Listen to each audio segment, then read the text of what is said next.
नमस्कार मित्रांनो. ही माहिती जी आहे ती जी ऑनलाईन फार्मासिस्ट आहेत त्यांच्यासाठी आहे. जेव्हा तुम्ही प्रिस्क्रिप्शन तुमच्याकडे येतं, जेव्हा तुम्हाला डिजिटाईज करायचं असतं प्रिस्क्रिप्शन, तेव्हा कस्टमर्स किंवा पेशंट्स तुम्हाला विचारतात की ही गोळी जी आहे ती पाहिजे. तर त्याच्यामध्ये सुद्धा तुम्ही कधी-कधी काय होतं, अनरीडेबल असतं किंवा डॉक्टरची रायटिंग वगैरे अशी असते की आपल्याला वाचता येत नाही. म्हणून तुम्ही काय करायचं आहे की जे स्पेशालिटी आहे डॉक्टरची ती बघायची असते. कारण स्पेशालिटीप्रमाणेच डॉक्टर जे आहेत ते औषधं वगैरे लिहितात. ह्याच्याऐवजी तुम्ही हे पण करू शकता की पेशंटला तुम्ही फोन करा आणि विचारा की ह्याच्या आधी तुम्ही घेतलेत का, किंवा ते सुद्धा तुम्हाला मदत करू शकतात. ह्याच्याऐवजी तुम्हाला म्हणजे कशासाठी, म्हणजे कोणत्या आजारासाठी ही औषधं दिलेली आहेत ती तुम्ही विचारू शकता. त्याच्यात काय हरकत नाही आहे. ह्याच्याऐवजी तुम्हाला कॉल्स येतात ज्याचे प्रिस्क्रिप्शन्स म्हणजे काही कस्टमर तुम्हाला फोन करतात आणि ऑर्डर देतात. तर त्याच्यावेळी काळजी घ्या मित्रांनो. तेव्हा तुम्ही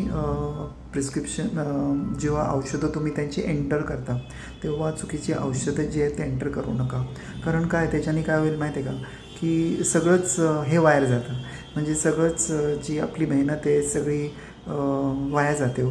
कारण तुम्ही तुम्ही एंटर केले मेडिसिन्स, त्याच्यानंतर जर रॉंग मेडिसिन्स एंटर झाले तर मग काय होईल, मग पुढे जे पिकर आहे ते चुकीचं पिक करतील.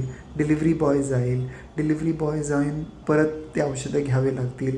रिटर्नचा प्रोसेस असेल. म्हणून जेव्हा तुम्ही ऑनलाईन जे फार्मासिस्ट आहेत जे एंटर करता औषधं, ते चुकीची औषधं जी आहेत ते एंटर करू नका. तुम्हाला एक सांगतो मी टिप. सपोज फॉर एक्झाम्पल कधी काय होतं, टॅझलॉक CH आहे, त्याच्याऐवजी टेल्मिकाइंड AMH, एक एक्झाम्पल देतो आहे. तर त्याच्यामध्ये काय होतं की 12.5 6.5 अशी पॉवर असते. तर आपल्याला कळत नाही की कोणती पॉवर जी नक्की आहे.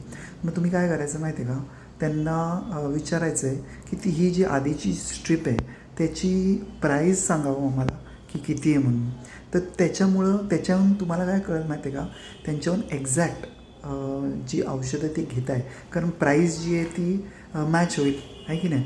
मग त्यांचे कॉम्पोजिशन जे आहेत ते जे येतात ते तुम्ही त्यांना सांगा. बघा याच्यामध्ये हायड्रोक्लोरथायझाईड 12.5 आहे का, किंवा ॲम्लोडेपेन असं, टेल्मिसार्टन किती आहे, असं म्हणजे ब्रेकअप करून त्यांचे कॉम्पोजिशन जे आहे तो तुम्ही विचारा. मग ते लोक सांगतील हां बरोबर, ह्याच्यामध्ये क्लोरथायझाईड 12.5 आहे किंवा 6.5 आहे.